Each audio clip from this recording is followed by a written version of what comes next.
back. So while we were doing our show last night, previewing the 2022 Royal Rumble, or as we affectionately know it as, Wrestling Christmas, there was a Facebook post that was later brought to my attention. Sleep would be so nice, especially since I have to work tomorrow. That Facebook post would be from one Nurse Rant Mode On, who was directly above me as I was being my loud, insufferable self. I'd like to point out that at this point, Nurse Rant Mode On is currently doing paperwork right beside me. Oofa. And I have been told that if my voice reaches a certain volume, that we're not going to have to wait for us to reach 500 subscribers because my wife is going to chop the shit out of me. Welcome to Wrestling with Egos. However you might be listening to us, whether watching us on YouTube, hitting us up on any of our podcasting platforms, Apple, Google, Anchor, Spotify, Intergalactic Radio, the back of some bald guy's head who just is renting it out for advertising space. Thank you so much for making our second show of the week part of your wrestling entertainment for the week. This is definitely everybody's got a side hustle, you know. Damn Skippy, man. If you can't Uber, this space for rent. We hope that this show is going to be a great part of your week, your weekend, especially since, hey, tomorrow night, Wrestling Christmas. My name is Patrick, and I am joined each and every week by my boys Brian and Isaac. Gentlemen, good to see you guys. It's been a while. Has it though? Yeah. Brian, 23 and a half hours. Brian, Isaac, every moment that I am apart from you guys feels like an eternity. Wow. I was trying to say that. I'm waiting for her He's hand. laying it on thick tonight. No. I'm waiting for her hand to just turn it into Gibbs from MCIS and go, pow! That's what I'm waiting for. Time. That is literally the second straight show you have made a Mark reference, and I am here for it. Get the counter going. Yep. I'm sorry. It's coming. We won a game last night. We win tonight. That's 2 in a row. We win tomorrow. It's called a winning streak. It has happened before. Shut up, Dorn. Oh boy. Yep. Is this Mystery Science Theater 3000 or is this Wrestling with Egos? It's kind of same thing. I mean, hell, we're essentially doing that tonight because we are talking about a great moment in wrestling history, and we are going to give our not so professional take on it. Speak for yourselves. Well, yeah, you're the professional. You're the professional. Isaac is either pro or semi-pro, and I'm a world-class idiot. So, I mean, you're the smart one. No lies detected.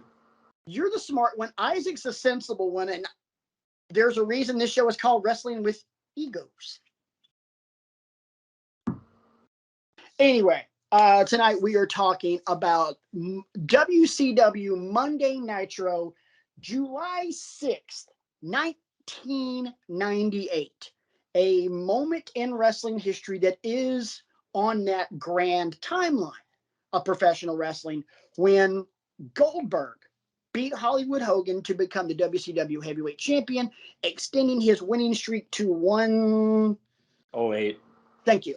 108 and 0. Also at some point during this episode of Nitro, he extends his streak to 107 and 0. But we'll get to that in a little bit. Before we get into this, show hasn't been up for very long. Our Royal Rumble preview, but in the short time that it has been up, have you guys gotten any feedback? Because I have. I noticed it's already getting some views, and we want to thank everybody for that. We want to thank everybody for spreading the word. There's so many ways you can spread the word. You can like us, subscribe on YouTube, give us that 5-star review, If you see something that you disagree with or agree with or you liked, you didn't like, leave a comment. Because we've proven at the end of 2021 and so far in the year of our Lord 2022, we read your comments, we like your comments, we crave your comments, we crave that interaction. Now, real quick, B, when we're discussing wrestling with egos and the year of our Lord, are we actually meaning the Lord, or are we meaning like somebody like Danhausen? No, I'm talking when I say the year of our Lord, I mean the Almighty. I didn't know if we were being literal in that, or if we were like trying to crown our own like wrestling deity or something. That can be a summer project for us. I think that's far too severe of an undertaking for this evening. Yeah, and honestly, I think it's a severe undertaking for the next couple of months because, you got WrestleMania coming up and all sorts of stuff. So, yeah. B, I believe in pre-show meeting there was something you said. You said you wanted to say something about last night's show and a comment you may or may not have made. I'm going to take a brief detour from the Nitro proceedings tonight because in consuming all of the other wonderful content out there that there is in wrestling land on YouTube, a certain permutation, if you will, from the Women's Royal Rumble went into my brain. Now, admittedly, the chances of them actually doing this are probably less than 1% because it makes too much sense, and therefore they're not going to do it. Who is one of the women that we discussed possibly making her triumphant return, her much ballyhooed return to the Royal Rumble tomorrow night? Ronda? Yes. Ronda, okay. Ronda Rousey. I don't know why this thought never occurred to me before, but wouldn't it be cool if, instead of what everybody's thinking is going to happen, which is Ronda versus Becky, or Ronda versus Charlotte, or Ronda versus Bianca, or whatever you might get, there's somebody else that is already a confirmed participant that she's got more history with than anybody. Ronda, and we've never seen them touch.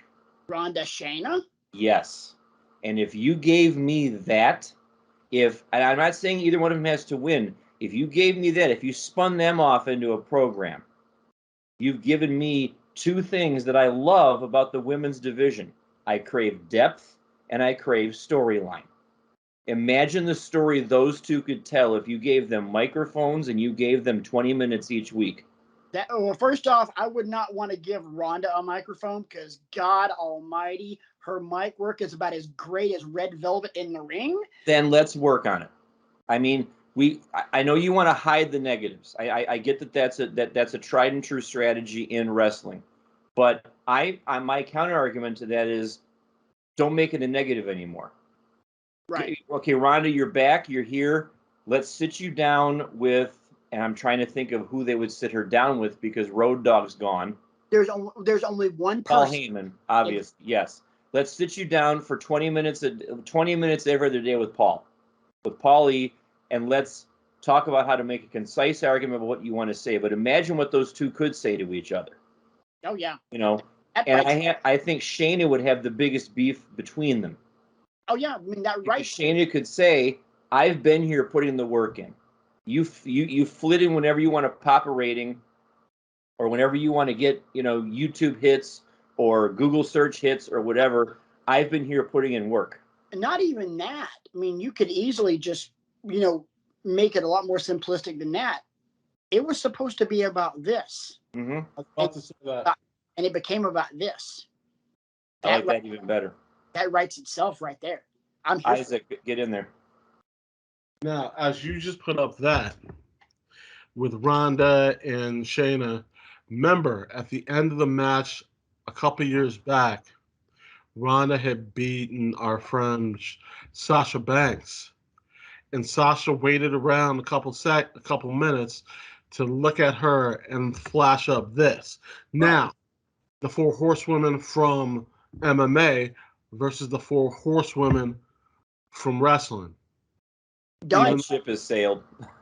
Can't do it. can't do it because Marina Shafir has signed with AEW, and Jessamine Duke's been released, and I'm not even sure if she's doing content for Up Up Down Down anymore. So I mean I would have loved to see that too, Isaac, but it's there was a shelf life for that, and WWE dropped the ball on that for a lot of factors, injuries, creative contracts, No.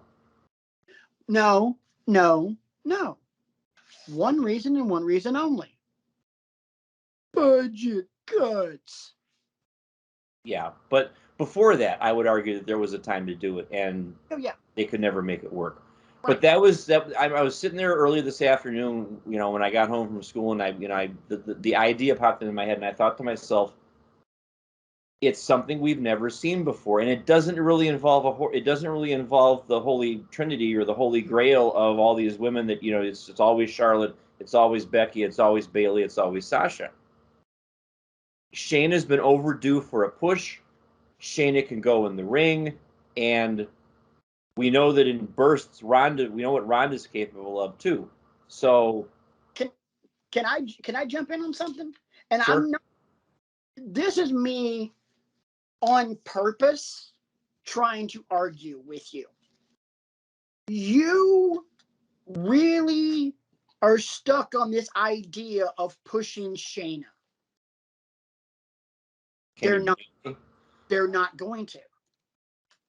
Shayna is just a badass. There's nothing special about Shayna other than she could kill you with her bare hands. There's nothing about her personality that makes her stand out. There's nothing about any vibe she gives off that makes her stand out. They're not going to do anything with her. She's one, in my opinion, do not get me wrong, I think she's insanely talented, but she is one step above Mustafa Ali. Just as talented, and they're using her just a little bit, just enough to, say, oh, hey, there's, Shayna Baszler sighting.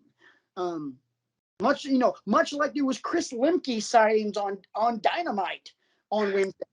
Which is why I freely stipulate that there's less than a 1% chance of it happening. But imagine if it did happen, and it would be a nice storyline for a couple of months until Ronda decided to leave again. Right, and a couple of months would be right. Hey, Isaac, I got a great idea. So we discussed the very first ever Wrestling with Egos T-shirt with the rules on the back. The next T-shirt is going to be the Bryan shirt, and it's on the back. It's just going to be Bayley, Samoa Joe, Finn Balor, Shayna. I like it. All the people who deserve a push, and go 1, 2, 3, 4, 5. I mean, that'll be like I could go 12, 13 deep on that. I mean. Yeah, what, guys? I make no bones about the fact that I am a mark for the people that I am a mark for, and I would submit to the judge and the jury that Isaac Smith and Patrick Swafford are no different. What? I watch you people mark out all the time for Dr. Death, Steve Williams, and I mean, I can't believe all the run he's gotten on this show over the past month, and you and moi. First off, I am not marking out. First off, do I look like a cowboy hat wearing Oklahoma named Jim Ross? No, because guess what? If the shoe fits. Even at my most, I'm going to drive to your house after we're done. I ain't worried about it. Even at my most drunk, I enunciate more than Jim Ross. Fair. And for the record, if there was ever a football player that made his way in to a professional wrestling ring that I would mark out for, guess what? We actually saw him on this episode of Nitro. Rest in peace, Kevin Green. Why? Because Kevin Green did, was great with the Steelers. He was great with the Panthers. Great coach with the Packers. But he's an Auburn guy. And there it is. And there's my mark out. Just saying. But let's go ahead and get into this, because this was in my opinion, a really, really good show. I honestly think if you would have structured it a little bit differently, you could have turned this into a pay-per-view. And this is where WCW gets a knock, one of the biggest knocks, because they have shows like this, and then they consistently churned out subpar pay-per-views. Mm-hmm. But we are emanating tonight from the Georgia Dome in Atlanta, Georgia. The Georgia Dome, which now currently no longer stands. Talk about a building with a really short ass shelf life. The Georgia Dome opened in the early 90s, and it was demolished within the last 5 years. To make way for the Mercedes-Benz. It's Mercedes-Benz Stadium. It's Stadium. Not even. Yes. It just because it has a retractable roof, they didn't give it any kind of sexy name. It's just a stadium. But yeah, talk about, you've got arenas and football stadiums all over the country that have stood for decades, and the Georgia Dome. We have all outlived the Georgia Dome. Staggering. Yeah, which, as someone who's seen many a football game in the Georgia Dome, yeah. It's time for Brian's first of a couple unpopular opinions. Okay. Right from the jump. Yes. With the exception of one Rebecca Hickenbottom, the Nitro girls don't do anything for me. No, I hate it. Isaac's about to fillet me, which is fine. But you know what?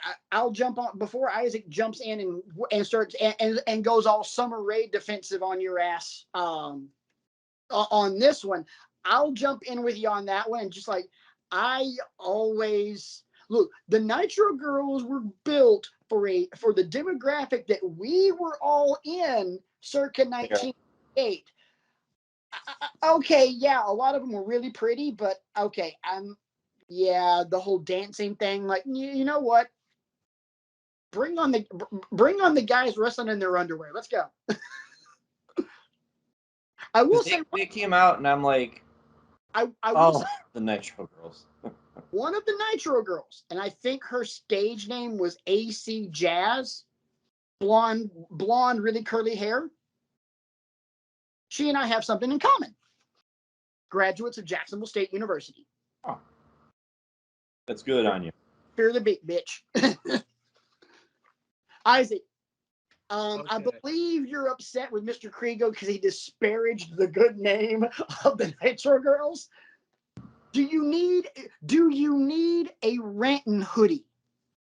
I don't need one just yet. It's coming. Don't worry. I got a couple hoodies tonight that I can pull up. I might go dark blue, might go all black, but I got a couple ready to go. Nah, we're not gonna go there yet. Now, with Mrs. Hickenbottom, now yes, she was fine. Now, if you're gonna sit here and tell me that DDP's wife was, wasn't that good looking herself, we might just have to fight. Is she a Nitro girl? Slap him right now. Father Mucker. For the love of God. No, I got this one. You need to go back as we talked about the other day, check tape. Check tape, right? Tape. Now I got to watch all the Nitros and look at the Nitro girls specifically. Hold on. I got this. All right. The Nitro girls were formed because of Diamond Dallas Page's wife at the time. Now, she is no longer Diamond Dallas Page's wife, but the Nitro girls were based on her. She's in the center of every dance. And if you don't know who she is, we might just have to transfer the woo chops from Patrick to you just for that reason alone. That's something you should already know. Well, time. Hang on, Isaac. So, I got to defend Brian on one thing. He up until no, it's a flimsy defense, but it's a defense nonetheless. Up until this show, and I mean Wrestling with Egos began, you might be able to count the number of WCW shows this man watched on TV on one hand. And one of them would be Bash at the Beach 97 or 96. I mean, Accurate. maybe Starrcade 98 and maybe the final Nitro. I mean, so I can understand him. I can understand from a I didn't watch it perspective, but at the same time, if you know who the Nitro girls are and you've been watching wrestling as long as we have, whether or not you watch WCW or not, that's probably something that's expected to be known, much like the fact that the apron of the ring is the hardest part of the ring, Britt Baker's a dentist, and Cody Rhodes can't challenge for the AEW World Heavyweight Championship. See, I fundamentally disagree with that. It is because I didn't watch WCW all that much, and I've already said on this show numerous times that this is one of the gaps in my wrestling knowledge. And Isaac, I have offended you, and I'm deeply, gravely sorry for having offended you, but like I said, outside of Shawn Michaels' wife, because of I know the fact that he saw her on an episode of Nitro and fell instantly in love with her and had to like get introduced and all that kind of stuff. I couldn't pick another Nitro girl out of a lineup, and that is a fault of mine, and I am very sorry. All right, but I have to. Now this is where I now side with the gentleman in camera 2 as opposed to camera 1. I side with Isaac on the fact of that's kind of like common knowledge in wrestling. So the fact if you're like, I didn't know that Diamond Dallas Page's wife was a Nitro girl is like, what the shit? It's like I didn't know that Keanu Reeves was in The Matrix. Or I didn't know that the capital of Michigan is Lansing. But there's people out there that don't know that either. I know all 50 states and capitals. Kiss my ass. I'm not saying that you don't, but I'm saying that there are people out there that don't. That's like saying that you don't know that Kimberly Page was in The 40-Year-Old Virgin. Saw that movie, hated it. Not surprised. Moving on. We got 84 matches to talk about. Let's go. Yes. We got a lot to talk about on the show. Here's something I wanted to point out as we begin the show. This is in terms of attendance, this is the biggest WCW event of all time. 41,412. There is only one show that comes close to this in terms of attendance, and it's the Night of the Finger Poke of Doom, which, by the way, happened in the Georgia Dome. I do love the fact that after the Goldberg Hogan match was announced on Thunder, they sold another 20 some odd thousand seats. 34,000. Say what? 34,000. Which means that, which shows you nobody was coming to that show until you gave them that. Which is now that I'm thinking about it, might be the reason they made that match. Like, okay, we need some tickets being sold. What can we do? Let me ask you a quick sidebar question, and it goes back to a point you brought up when we first started the discourse. Yes, Kimberly Page was a Nitro. No, I've moved on. You all should too. Never. You mentioned the fact that WCW had a penchant for putting Nitros and Thunders out like this, and then their pay-per-views were craptastic. No, I did not say craptastic. I said subpar. Right, I know. Because how do you think that was?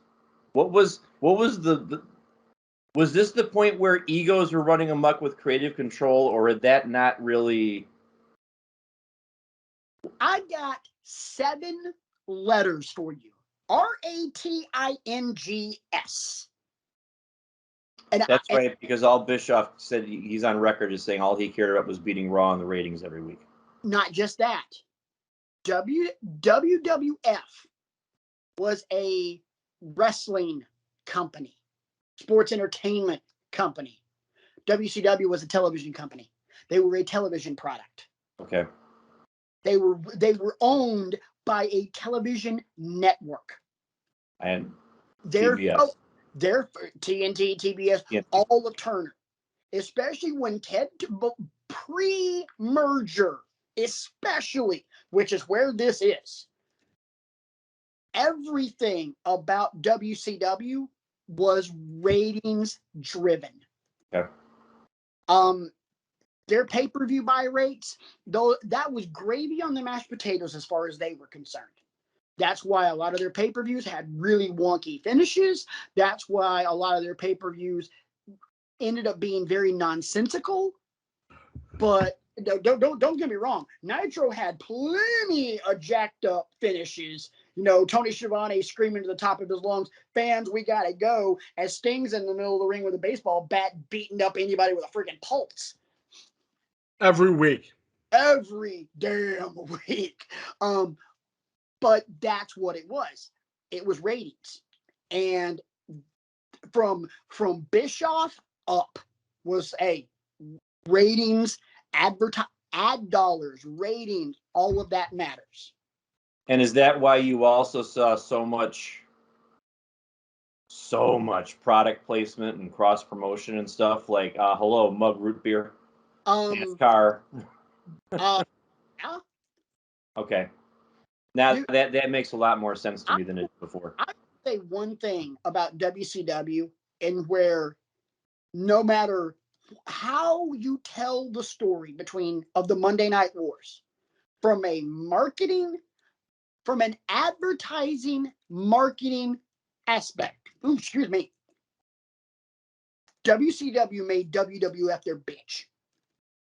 Because from an ad sales perspective, there were a lot, even when the Parents Television Council was coming down on wrestling like the angry judgmental hand of God, WCW was outselling, from an ad perspective, WWF by leaps and bounds, because WCW had one thing going for it that WWF did not. They had a niche regional audience. WWF grew itself out of being able to count on a specific region. Yeah. WCW very much had Southern roots, and they thrived off. Which is why you're giving away an autographed race car and interviewing that dude. Oh, I get out and every chance I get, cops can't catch me. I'm like, oh, please. Just stop, because you sound stupid. Yeah, much so. And WCW did a lot of eye roll worthy things, but one thing they did not do was skimp out on the advertising, product placement like a mug. Let me jump in real quick and add something. Now, we all know what WWE does when it comes to WrestleMania and bringing out the stars and doing so many people, you see so many people that will be at the Rumble, getting guest stars, all that stuff. Now, we sit back and we look at this Nitro, and they have Karl Malone was there. Now, we also remember Rodzilla was wrestling at that period in time. Now, we go back in time and we look and we see that Rodzilla showed up on Monday Nitro on an off day during the NBA Finals. Are you out of your mind? Now, if there's anybody else in the world, we would have stood here and said, you would have if Odell Beckham had done that, we would look at him and we would have killed him. How dare you show up on another TV show when you're about to go into the Super Bowl during the weekend, you know? And we would have been like, oh, I can't believe you did that. Are you out of your mind? Now, if he twisted an ankle, if he had accidentally, fallen or hurt himself, Michael Jordan and Scottie Pippen would have beat the living crap out of him. And we would sit here and talk about him today. What the hell? Now, him actually showing up was crazy. The fact that he even did something was even nuts. But I have to jump in because I understand where you're going on this. And, being a part of the NWO and being an active part of multiple storylines. But you also have to think from a time perspective and like a date perspective where we are tonight. And that's July.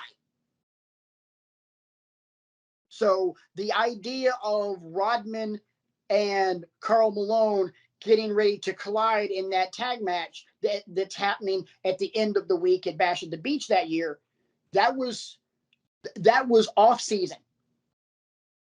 Yeah. I agree.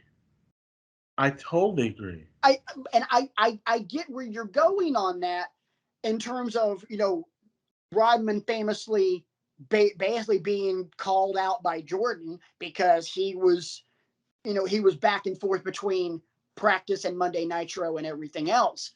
But that doesn't necessarily apply to what's going on right now. That happened several months ago. Or a month prior. But right, I hear what you're saying. But I mean, yeah, it is a big deal. It was a big deal then.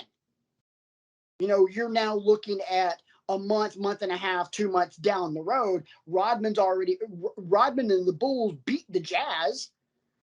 So I think you could make an argument that's why, and up until that point, I never heard of anything like this, but now it's commonplace when athletes sign these contracts, there's clauses in them that say, hey, you can't go do, skateboarding, motocross, jet ski, whatever could, because there's an insurance policy that basically says, yeah.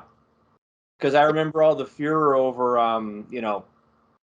I feel like Ben Roethlisberger was involved in something like that. Kellen Winslow Jr. was involved in something like that. And it was, to say, hey, you're in violation of this part of your contract that says you can't go do this crazy stuff.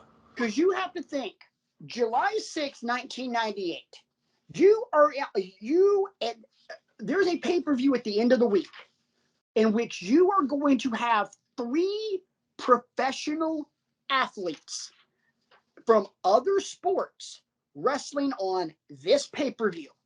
Karl Malone, Dennis Rodman, Kevin Green. Kevin Green is about to wrestle the Giant. Oh, God. Yeah. I went back and watched Bash at the Beach just kind of, just to put a bow on a lot of things that happened on this show to kind of see where we went. And that's where we went with Kevin Green and the Giant. So, I mean. Was it serviceable or was it a dumpster fire? Serviceable. Okay. It was serviceable. Giant sold for Kevin Green. Kevin Green took bumps. Hey, Oxford, Alabama in a house, baby. Big. I think that's all. That's all we really want when a celebrity gets involved. Bad Bunny obviously set the bar way up here. For all you could ever hope for is take it seriously, put in the work, and show respect to the people that are doing this for their living. Right. You don't want a Snooki situation. No. Moving on. Yeah. Yeah, you just invoked that name. We're getting back to the show and off the sidebars. Next. Yes. So we get, we have the Nitro Girl entrance. We have the promo with Hogan, Hogan and company coming to the ring. A great way for them to reintroduce Scott Hall. Kind of that surprise thing, like, hey, there's a surprise member of the NWO that Goldberg's got to go through before he gets to me. Hogan playing the chicken shit heel, which underrated was the fact that he could play a coward. With all of his bombastic personality, he could still be somewhat of a chicken shit. And I really loved that about Hollywood Hulk Hogan. He could. It was Hulk Hogan with a massive ego, turned up to 11, and sprinkle a little bit of yellow streak. You saw it with Piper. You saw it with the Warrior when the Warrior first came back before you realized how much of a dumpster fire that storyline was going to be. You saw it with Sting. You saw it with Goldberg. You saw it with Malone and DDP. He worked that to perfection. Underrated, grossly underrated in my opinion. But you know, here's what I love. One thing you could always count on a Monday Nitro is that first match out of the gate is going to be a banger. And we start off with Dean Malenko and Booker T for the TV championship. Hell yes. Such a great match. This was the point where they were first getting behind Booker. And it was such a slow build going from TV, US, and then finally world title. I wish it wouldn't have taken as long because I would have loved to have seen what Booker could have done against the NWO. Because Booker T was probably maybe one of the 4 or 5 biggest acts that WCW had in terms of just straight up being over. DDP, Goldberg, the entire Wolfpack, Booker. Agree. Yeah, I mean, that was because you can't really say that one guy from the Wolfpack made the Wolfpack. It was the music, it was the whole group. So that's kind of just, much like the Shield. One guy out of the Shield, just, a Shield member in a solo match, give me all three members of the Shield. Yeah. But great match. Love getting Jericho involved in this. Foreshadowing alert. Man, I'll have some questions about that later, but not now.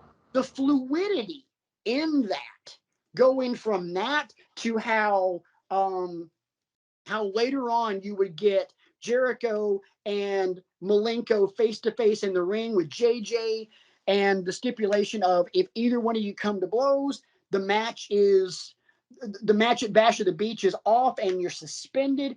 And here's what this match makes me want to do. This first match. Okay. This match actually makes me want to go back and investigate some more of Dean Malenko.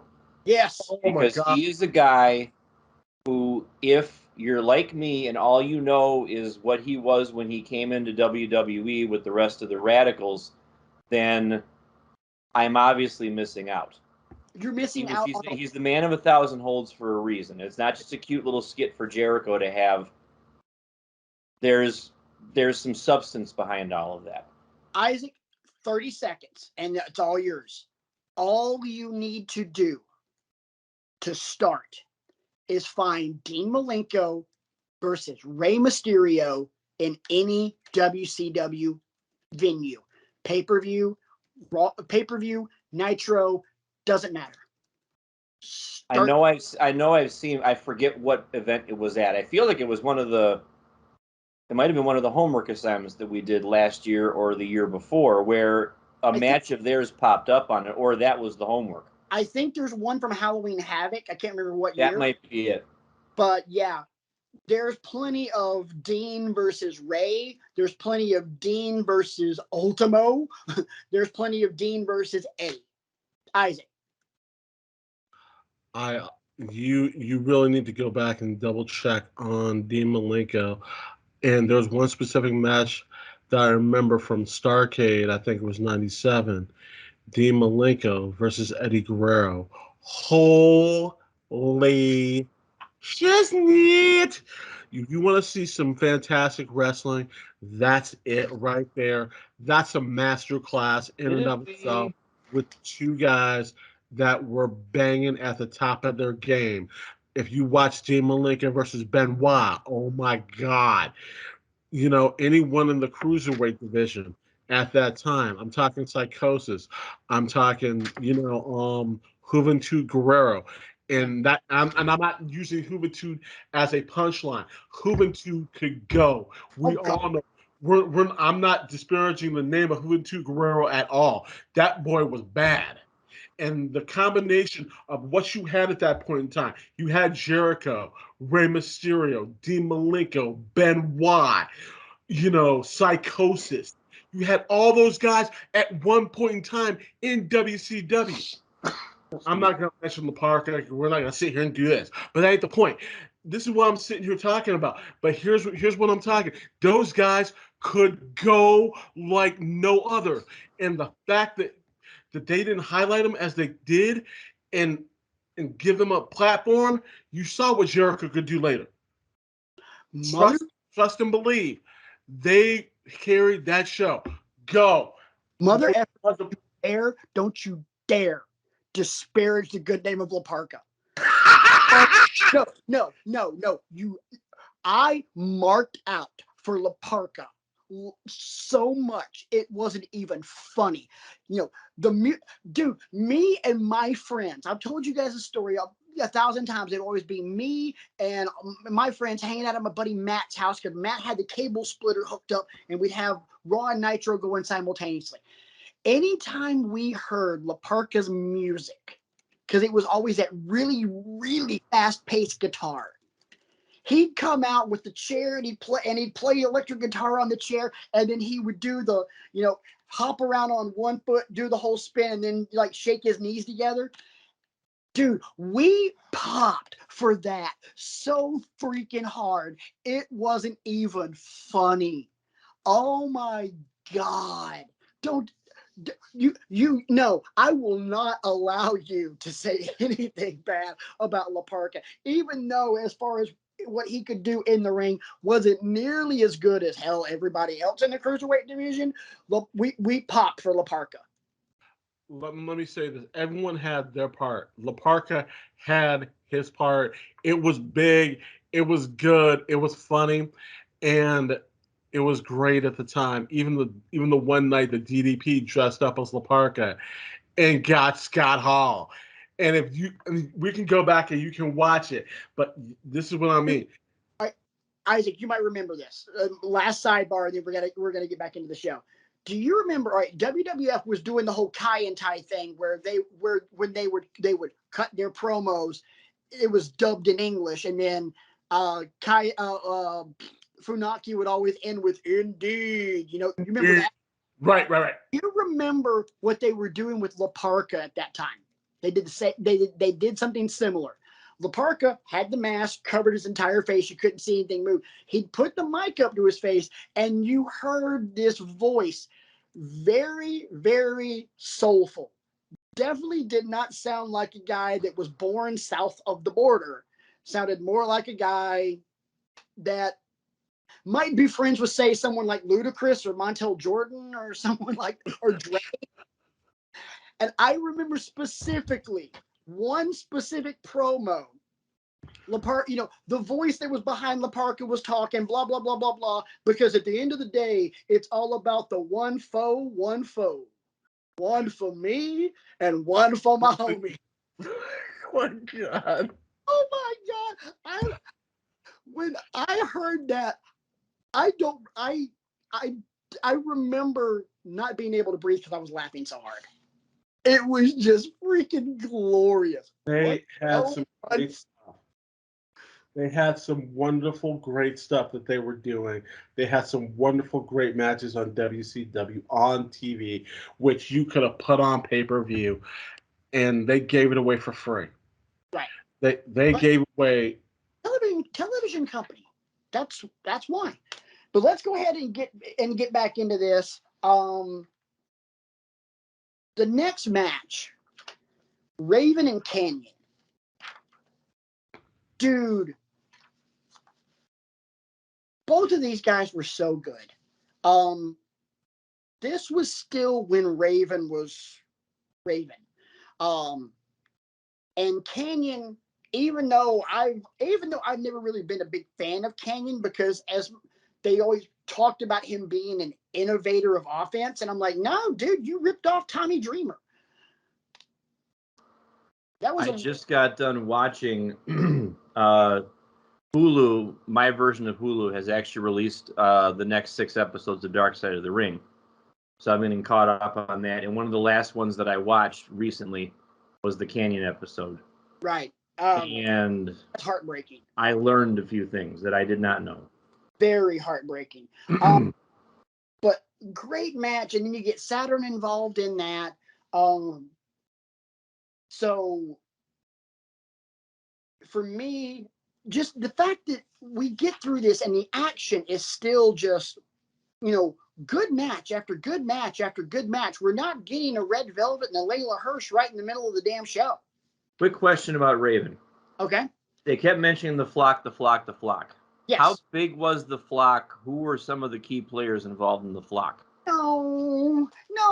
That's a sidebar for another day. We'll go into that. No, it's not. And here's why I keep saying no, because I'm going to have to mention this son of a bitch's name again. Ari. Because Van Hammer was in the freaking flock. Welcome back to Wrestling with Egos, sponsored by Van Hammer, apparently. I know. You had Van Hammer, you had Scotty Riggs, you had Lodi, you had Sick Boy, whoever that was, you had Reese, and you had Kidman. Billy Kidman was a flock member. And for a brief period of time, you also had Saturn and Canyon. Stevie Richards when he originally came in. Yeah, Stevie Richards was kind of the beginning, but they got rid of Stevie, and then that's when they formed the flock. Okay. But yeah, that was the flock.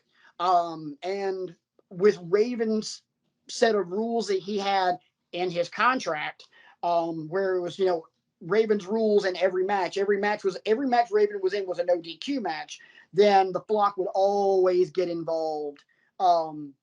And sometimes it made sense, and sometimes it was just stupid. I hated the table spot in this match. Oh God, yeah. Yeah. The wrong table to be using, number one. See, here's the thing. WCW was trying like hell to do a lot of these things that they saw ECW do and they saw WWF do, and they executed them to piss poor quality. A lot of table spots. They tried so many damn times to do announce table spots, and they never rigged up the announce table to collapse. So it would be a lot like that one time that Randy Orton dropped one of the Singh brothers. He went. And just like, yeah, that was a lot of table spots in WCW.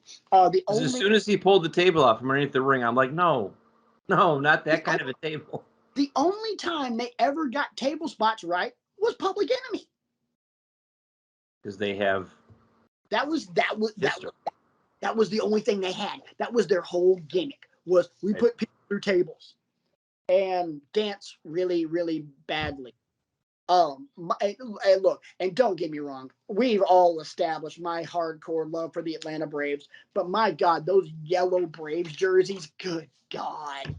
That was. You got 3 of those in your closet. Come on now. The hell I do. I don't think I have. I don't have anything yellow in my closet, do I? Folks, No? you can send him some yellow Atlanta Braves jerseys. The address is across the bottom of your screen right now. Make sure you put the proper postage on it. We want to make sure he gets them. So I love. All right. So the next thing we get to is DDP and Malone promo. We talk about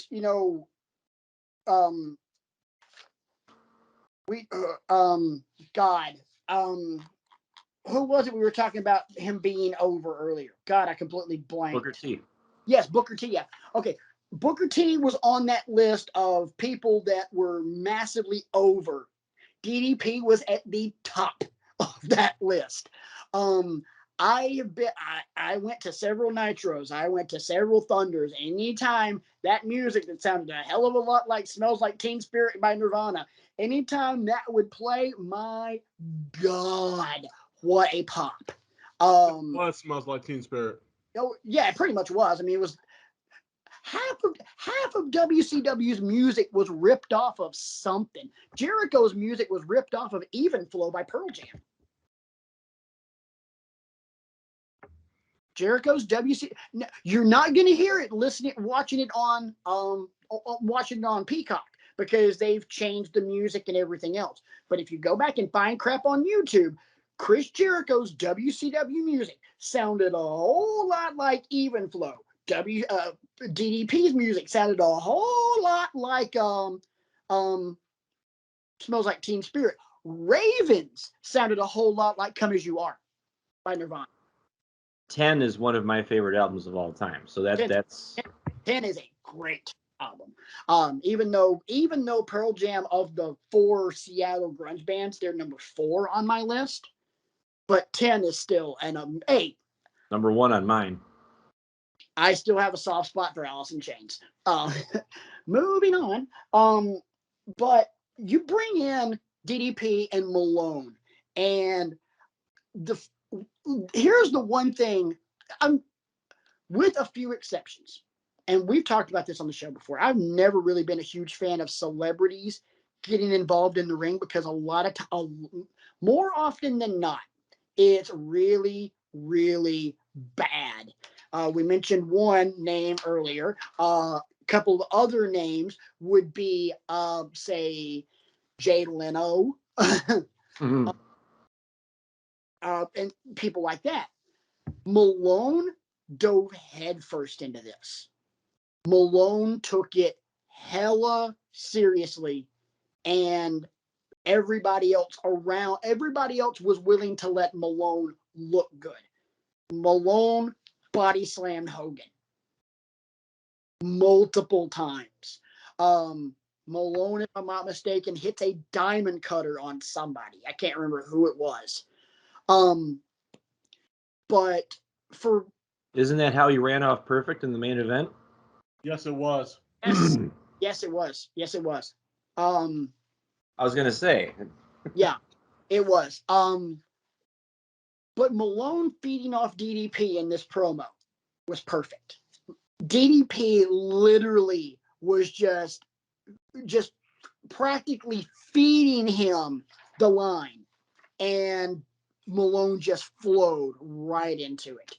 It made it as easy as it could for the mailman, and he looked great in doing it. I will say one thing. Looking back on it as an adult, as opposed to watching it as a kid and being really critical watching it tonight,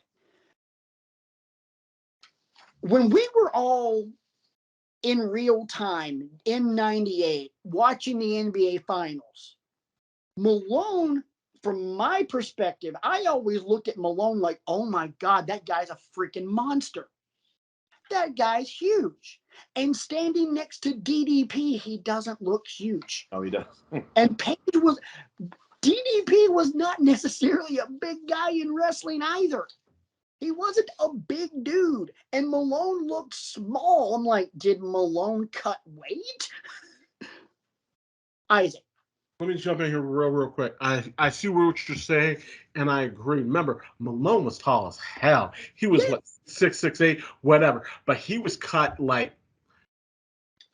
you wouldn't believe. Now, here's the point that I'm making really quick. Now, if we went to, I think it was TNA or Impact at the time, and we go back and we look and we sit here and talk about, how big certain guys are, and you sit them next to somebody else, and you're like, damn, they're not as big as I thought they were. Now, we look at, I hate to invoke this, but this is true. Jersey Shore, we look at Ronnie, and he looked big on TV. Now, he went next to Eric. The fact that we have mentioned Snooki and Jersey Shore on this episode really makes me want to barf. Hold on. This is the only point I'm making, is that Ronnie was a big dude. Now, you set him next to Eric. I forget what his name is. He was in any of these people. I know less. I know less about Jersey Shore than Brian does about WCW Nitro Girls. No, but he was in. Isaac's about to make his point. No, I'm gonna make my point because we know who this person is. It's Eric was in WWE in Asylum.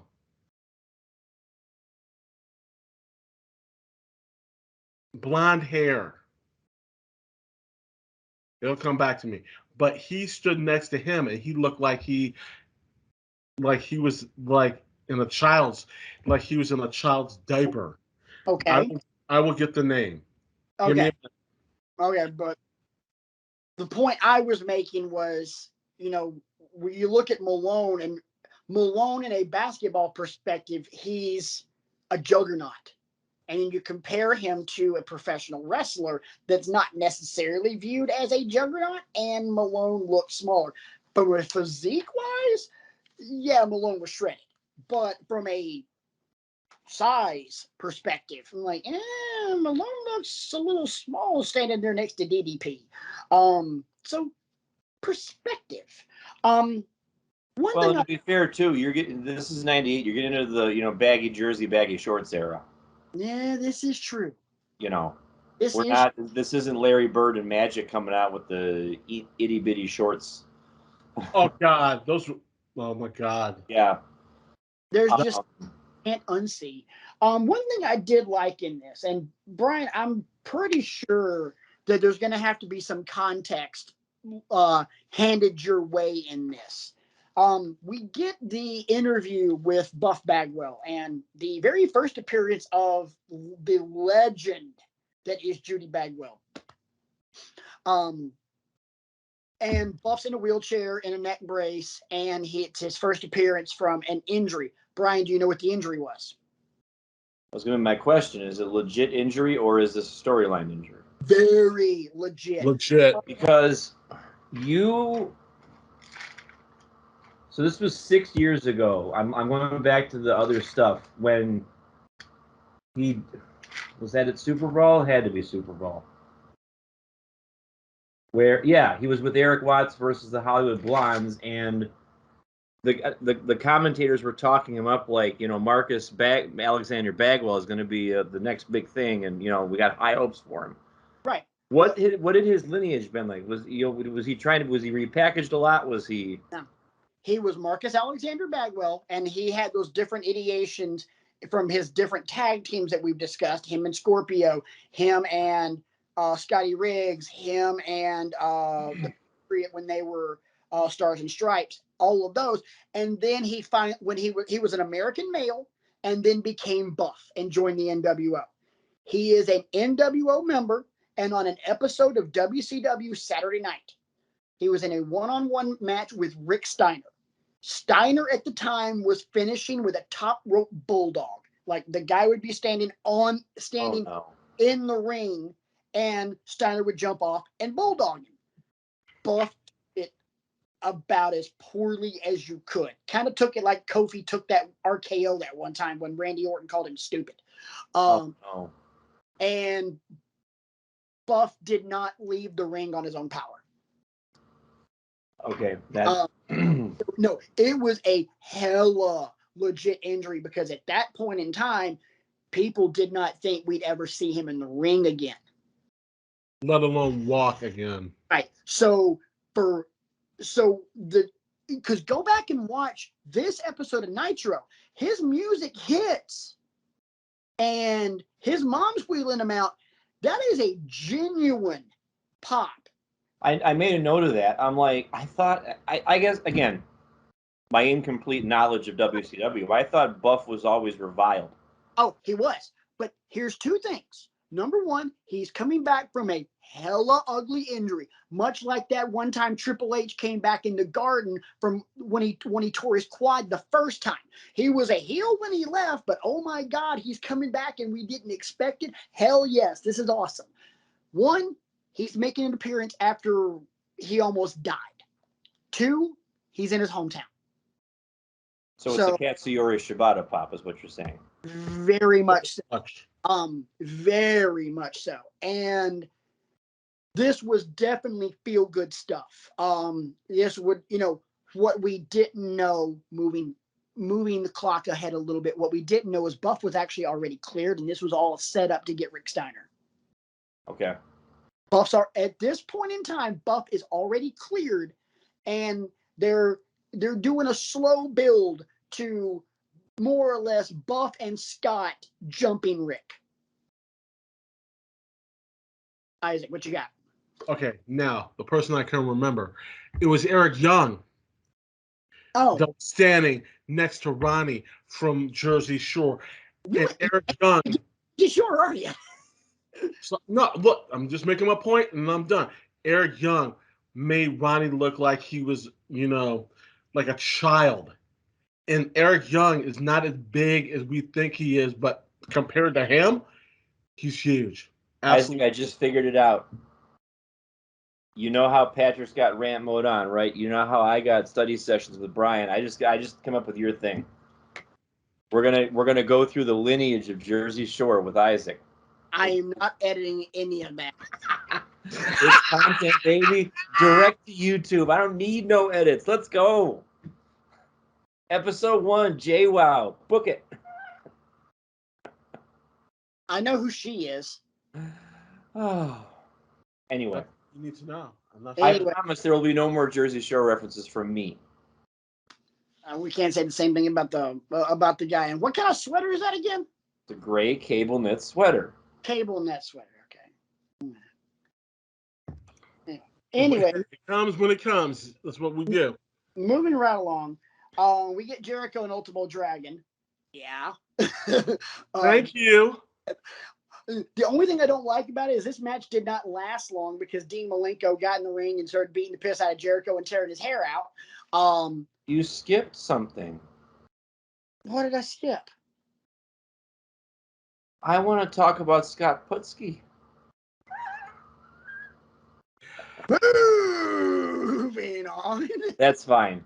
Otherwise, we'll be here till 4 in the morning. I get it. We are not talking about no damn Scott Putski. I mean, WWE Hall of Famer. I mean, we could. Yeah. So, okay. GOAT discussion. Son. I know. WWE I Hall. know. Guess what? Scott Putski is our next GOAT discussion. Done. Scott Putski, Eric Watts. Yeah. Yeah. Keep trying to find that next big thing. He's around here somewhere. I'm looking high and low.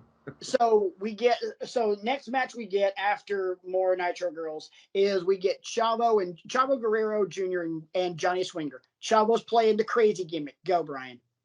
Before we talk about Chavo and Johnny, the Jericho Malenko stuff. Yes. Do I have the lineage correct where this eventually leads into that battle royal where Malenko is dressed up as a lucha? He was dressed up as Cyclope. Yes. Or had that already happened by this point? I don't think that happened yet. Because it gets down to him and somebody, the Cyclope and somebody, I think it was Juventud, and Juventud jumps out of the ring. And, the referee's like, okay, and he raises the hand. No, this had already happened, because when that happened, Hovie still had his mask. Okay. Jericho because Jericho beat Hovie, and Hovie had to ditch the mask. But when this happened, if I'm not mistaken, Hovie still had his mask. I might be wrong. I think because that was the first thing I thought of. I'm like, oh, was this around the time where, okay, so if it had already happened, I still then this is the escalation. I still hate WCW for making certain people take off their masks. Yep, and that irks me still to this day, just because of the lineage, just because the family, that really pissed me off. I hate you for that, Eric Bischoff. Just gotta say it. Yeah, well, yeah, there was a lot of things that Bischoff did that completely sucked ass. But one thing that didn't suck, I loved this whole deal with Chavo playing the crazy bit. Eddie's driving him crazy, because Eddie's trying to make him basically Eddie Jr., cheat to win. Eddie Guerrero is my favorite wrestler. Do you know, Isaac, I'm sure you watched it. Brian, do you know where we're headed with this for Bash at the Beach? He challenged him to a hair versus hair match. It's hair versus hair, but Eddie puts in the stipulation that that Chavo has to face Stevie Ray first. Okay. It's Chavo and Stevie Ray, and then immediately after that match is Chavo and Eddie. Chavo playing the crazy guy, squirt gun, the little pool floaty around his waist with the little duck on the top, all that crazy BS. Gets in the ring, goes to shake Stevie Ray's hand. When Stevie Ray grabs his hand, Chavo drops to his knees, screams, and taps out. And then the match with Chavo and Eddie immediately begins. Because Eddie wanted Chavo to get the brakes beaten off of him by Stevie Ray. And now that doesn't happen. Chavo ends up losing his hair. My favorite part of this match is Chavo trying to wrestle with his hand covering the bald spot for like the first 3 minutes. I'm like, he's kind of pulling it off too. Like, he's doing drop downs and he's doing, scissor kicks and stuff like that with one hand on his head. I'm like, that's pretty good. Oh, yeah. Chavo was so... And keep in mind, Chavo at this point in time has only been wrestling 2 or 3 years. He looked very young to me. Oh, he was. And he... Well, keep in mind, he's not really that young. He's only like 3 or 4 years younger than Eddie. Just in terms of the presentation, like this snapshot, this picture in time. Yes. And then we get to the match that, let's be honest, boys and girls, this should have been the main event. The Public Enemy versus Disco Inferno and Alex. Okay. Thank you, Isaac. You literally just answered the question I was about to ask you. Isaac, in your lifetime, have you ever done the Alex Wright dance? I've done the Alex Wright dance. About 2 seconds ago. You've already seen it. I've done it before. But so now that I've asked you that, and you had the nice pop for this, Brian, you're as someone with very little WCW knowledge, I would like to know the first thing that went through your mind when you saw that Alex Wright dance. The first thing that went through my mind. We got a telestrator, boys and girls. Not really. Like an old school telestrator.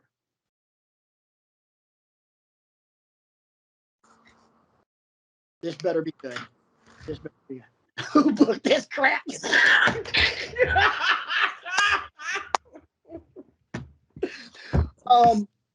If I want Soul Train, I'll call up Don Cornelius and I'll say, we need to.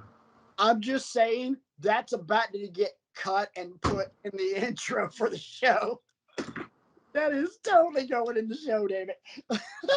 What can I say except you're welcome? Yeah, dude. I can.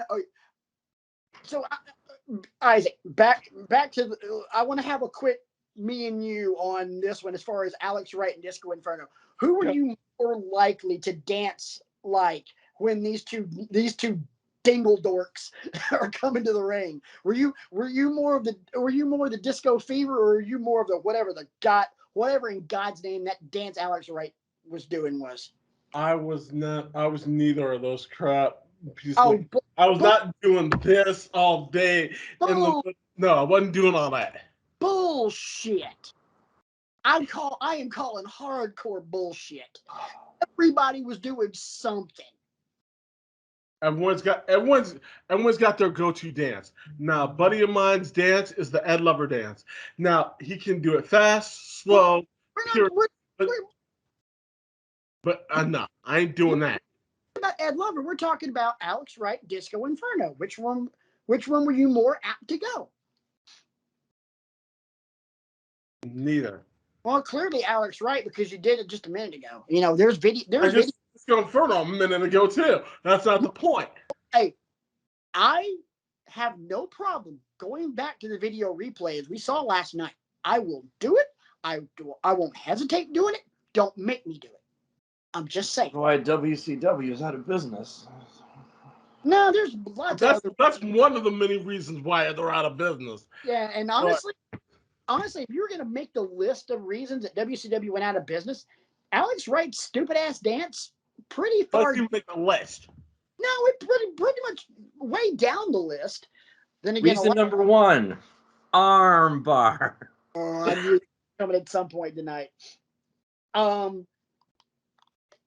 Disco Inferno, at one point in his WCW career, was not terrible. I'll give you a hint. It starts later this year when they put the Cruiserweight title on him. His end of 98 was pretty damn good. He had some great matches as Cruiserweight champ. I think he beat Mysterio. I think he beat Psychosis.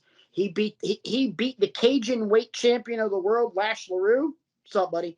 Let me ask you a question about Disco Inferno then. Was it because he dialed back the goofy, or was he still as goofy as ever? Oh, no, he was goofy as ever. Well, he was as goofy as ever, but he got better in the ring, and he got a finish. It didn't suck. It was a stunner. He started using the stunner. He called it the chart buster. But the fact that he had a finish now made it, it put a bow on the package, because he was never terrible in the ring, but it was always very muddy how he would get to a finish. It was almost very honky tonk man, how he'd hook you in and then he'd do the whole stupid bullshit for the shake, rattle, and roll. It's kind of the same thing with Disco's old finish. He starts using the chart buster and we're off to the races. And that's pretty much what it was. He got a finish, much like, but on a much lesser degree, DDP. DDP never changed shit, except he got the diamond cutter. So since we're laying all of Brian's gaps in his wrestling knowledge bare tonight, the name Alex Wright sounds like it should mean more to me than just this iteration. Was he somebody else, like another persona? Yes, Berlin. That's it? Yeah, it was Alex Wright and Berlin toward the end of WCW. And they pretty much scrapped that character right after Columbine. Okay.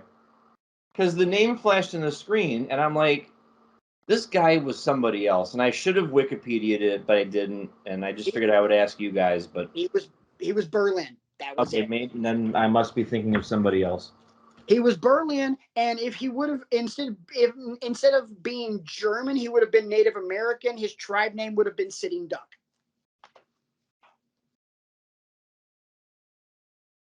Womp womp womp. God, I was gonna say, am I supposed to be laughing or? I expected at least something because it was such a terrible joke. Can't hit a home run every time, there, Slugger. I dude, I He can't even. he at least expected a single, if No. nothing else than a double. No, I wasn't even expecting a single. I was expecting at least a foul tip. I was expecting a foul ball, something. Sorry, Kyle Hendricks just struck you out. Yeah. Blowing away. You know who it wasn't? The dude from the Astros that does a little dance on the mound when he's pitching. Oh, him. I forget what his name is. Garcia. But I'd also like to point out that Garcia, the last pitch we have seen Garcia throw may or may not have gone 900 feet out of the entire stadium. Thank you, Jorge Soler. Much like the kick six, this will never get old. Sorry, Brian. I don't even mention the final out of 2016 this much. Yeah.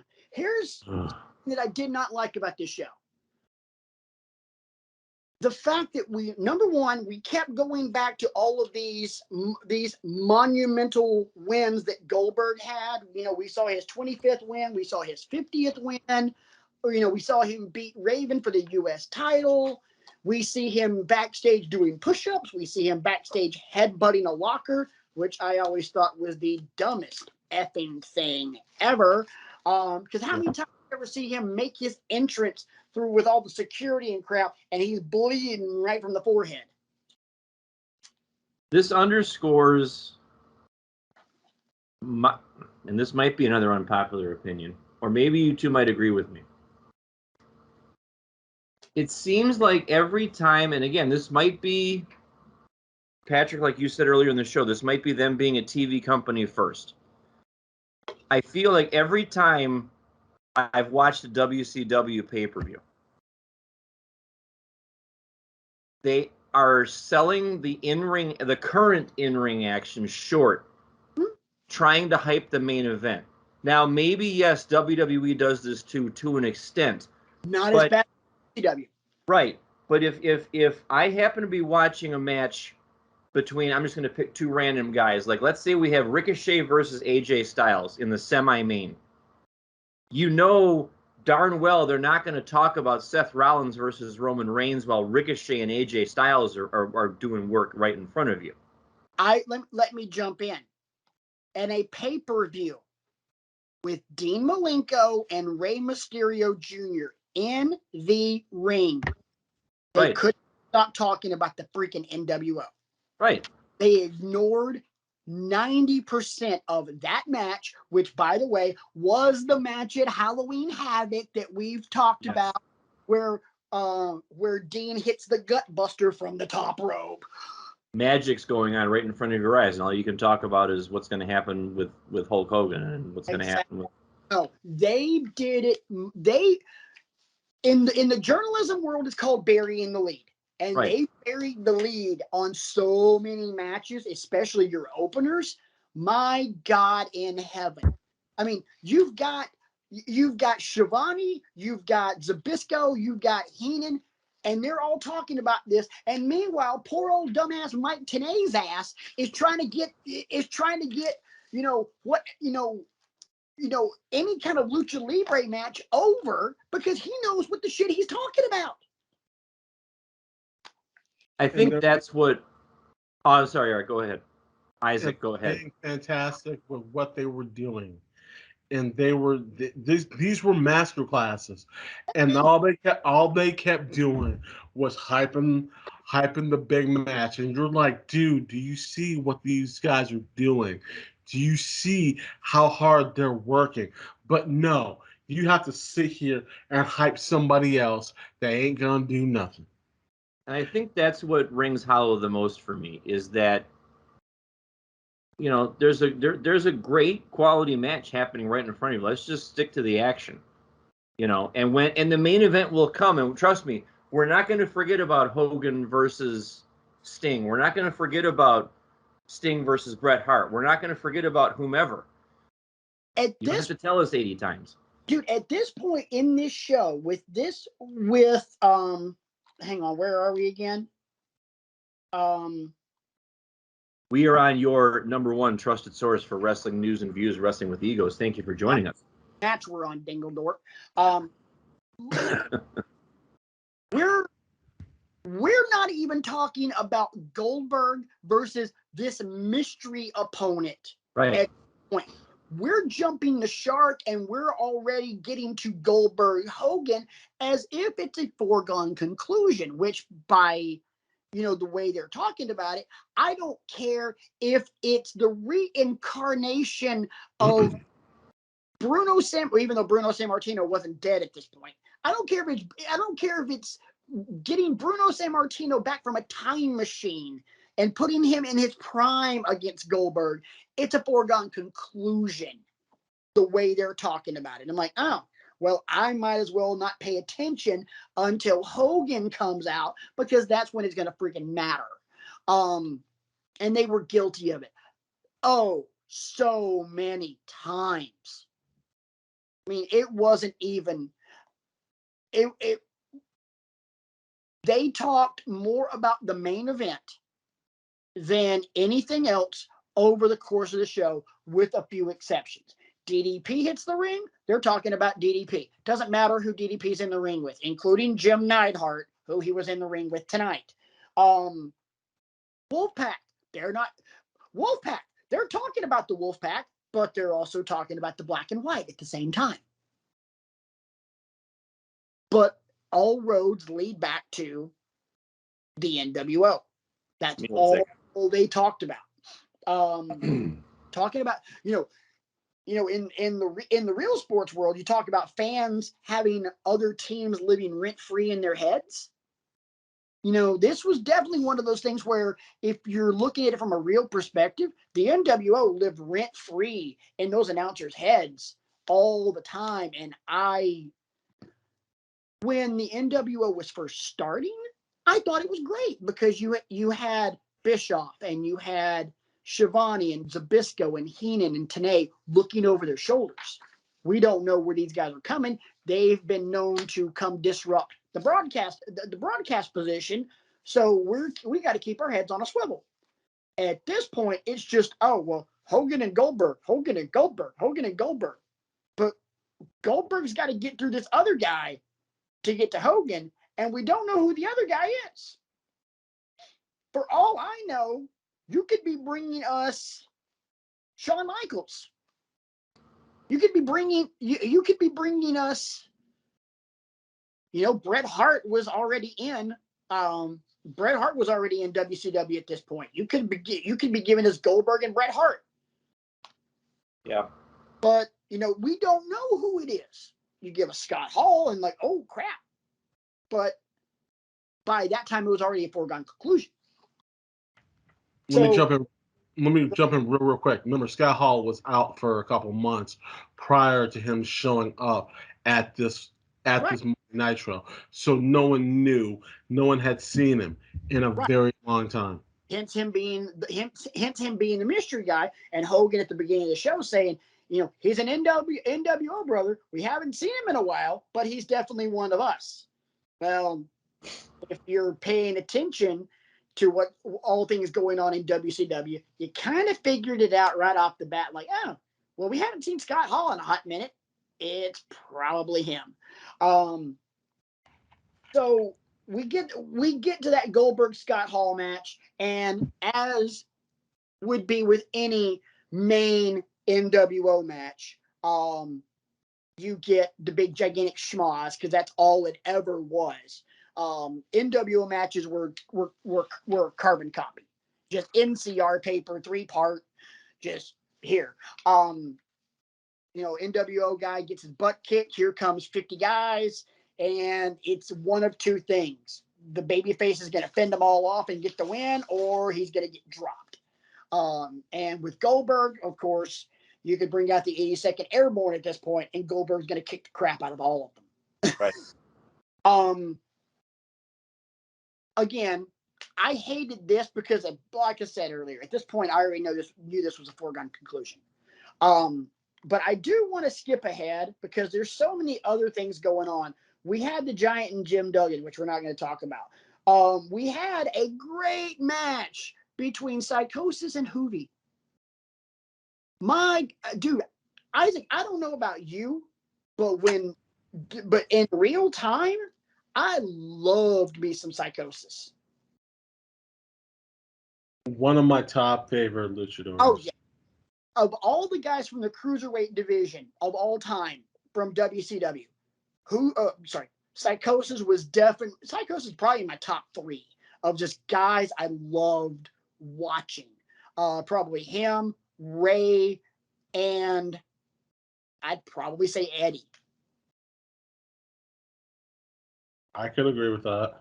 I mean, don't get me wrong. I loved watching Malenko. Malenko was a masterclass, but I found more enjoyment watching those guys. Those guys were more high flyers at the time, Yeah. too.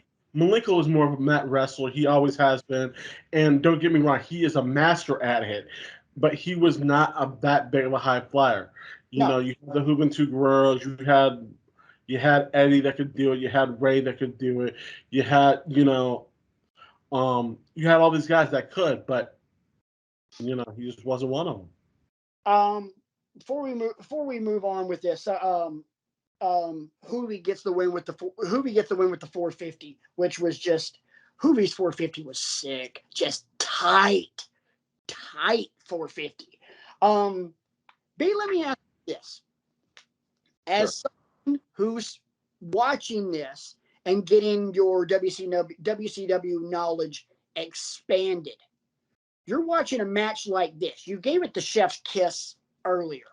What is something you took from this match? Because I'm interested in knowing, because as we just discussed, you're expanding your mental library right now.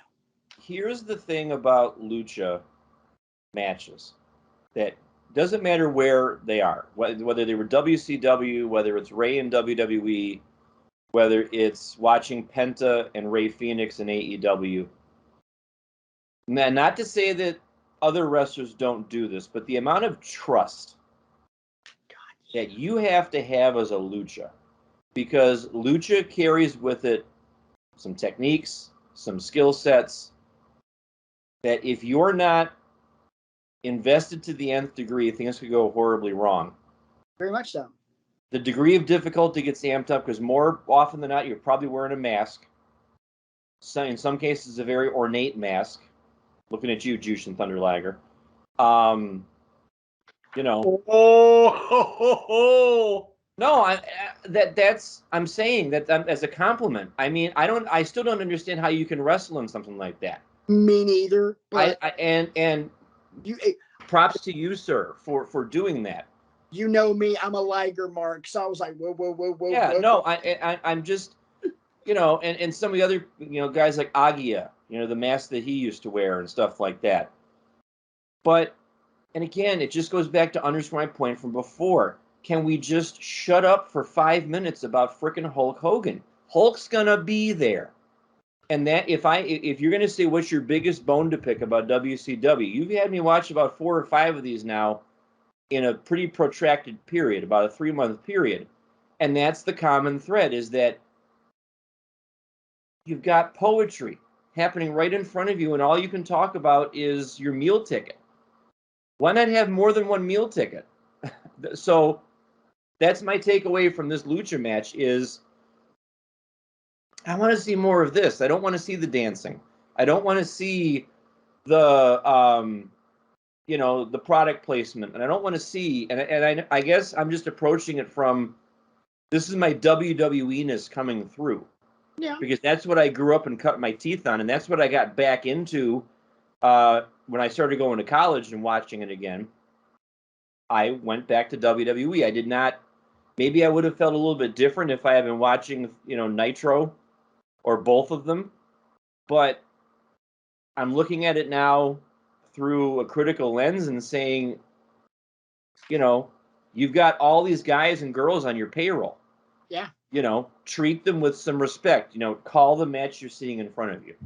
But this match, probably my match of the night. Like, of all the matches that you have on this paper, or not on this Nitro, this one, I dare say, like, if I was going to put money on what match gets rated the highest, yeah, I'd go with this one. Yeah, the only thing I hated about this match was the fact that the crowd was dead because we had just finished Goldberg and Scott Hall. Yeah. So this became, for lack of a better term, the let me up match. And this was probably the match that you should have opened the show with. See that? So I hated that, and I also hated the fact that it was just a short match. I have not been able to find times of matches on any site that I've looked at, but this was I remember thinking that too. I'm like, I could have done with 5 more minutes of this. Oh God, yeah. Isaac, let me ask you a question because you watching more WCW. So you remember a couple, 3-4 years ago, however long it was, can't remember. WWE did their one all women's pay-per-view, Evolution. Right. Could you have imagined if WCW had the foresight to do a cruiserweight pay-per-view? Let me sit here and No, Isaac, let me help you out. Deal McGimmick. Just say it. Just say it. What could you be referring to, Patrick? Could you be saying, shove and take my money? Ding! Ladies and gentlemen, I'm fantasy booking that card in my head right now, and it's glorious. Oh, God, yeah. And you know what? I should say, if they had done that, I'm going to use an ECW line. Oh, my God! Yes, I would have loved to see that. Yeah. That would have been, I would have paid whatever the price was. I would have paid the amount of money you would have had to pay to see Tyson fight at that point. Tyson pay-per-views were going a good crispy $75, $100. Yeah, I would have paid that. Yeah. I would have paid a little bit more. So now, saying that, back to you, Brian, because you mentioned someone earlier that has been in both WWE and WCW. Right now, at this point, he's in WCW. Rey Mysterio. Yes. Looking back on what little you've seen of WCW and Rey Mysterio, who's not on this show, I think he's injured at this point, and the Rey Mysterio that you saw once he entered WWE, don't you see the difference? I wish I would have gotten on the ground floor. There's a lot of people that, my knowledge base of them is just here's the 3 years they were in WWE or whatever, when there's all this other stuff, the rest of the iceberg under the water. Rey Mysterio put on about 30 pounds to get into when he entered WWE. He was about 170, somewhere around there. Rey at about 140, Rey at about 130 when he was a 19, 20, 21-year-old kid in WCW. Oh my God. Can I add on? That's not to say that he hasn't had instant classics in WWE. I mean, I'm not SummerSlam with Kurt Angle. I'm not either. At the same time, I'm also saying Rey, early Rey, 140-pound Rey could make 170-pound Rey his bitch. Yes. I will stipulate. Let me just also say this real quick. Throw in Rey Mysterio from ECW. Rey in ECW and Rey in WCW, to me, virtually the same thing. Because he was wrestling the same guys. He was wrestling Psychosis. And that you had that great 2 out of 3 falls match in ECW, and then you had that Mexican death match in the ECW arena. Holy shitballs! Yeah, the young. Who was that? Who was he wrestling? Psychosis. What year? The 94. Okay. 94, 95. It's on Peacock. Yeah. In fact, I might look that up tonight before I turn in. Yeah, oh my gosh. It's probably top 5 of greatest ECW matches ever. It was bonkers.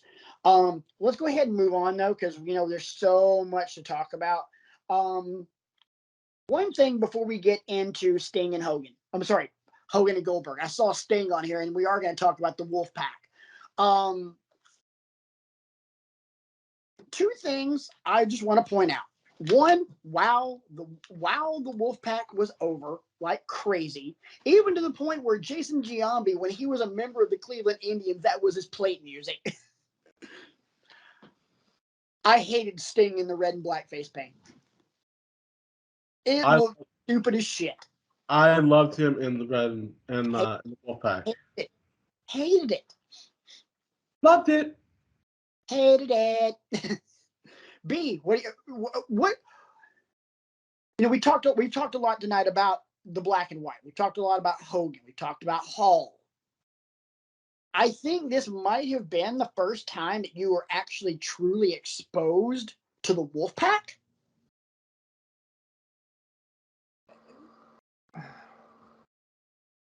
I mean, it's another argument of I need to actually see the rise of it and then see the splintering of it and all that to kind of understand it.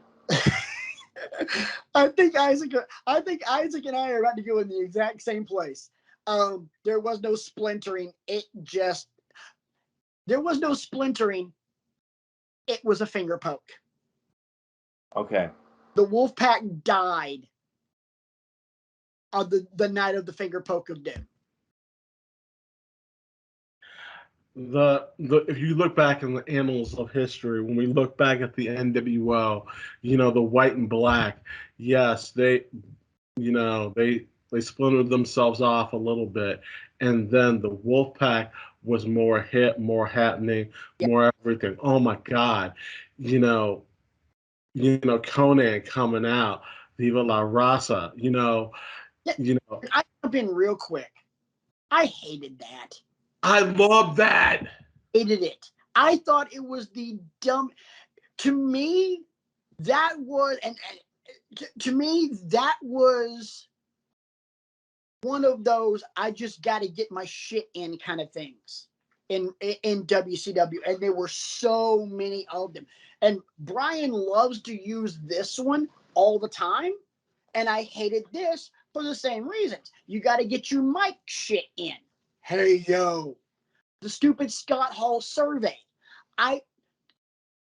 Much like some wrestlers have to get their shit in the ring, I always felt like Conan had to get his shit in on the mic every stinking week. And I'm like, dude, say something different.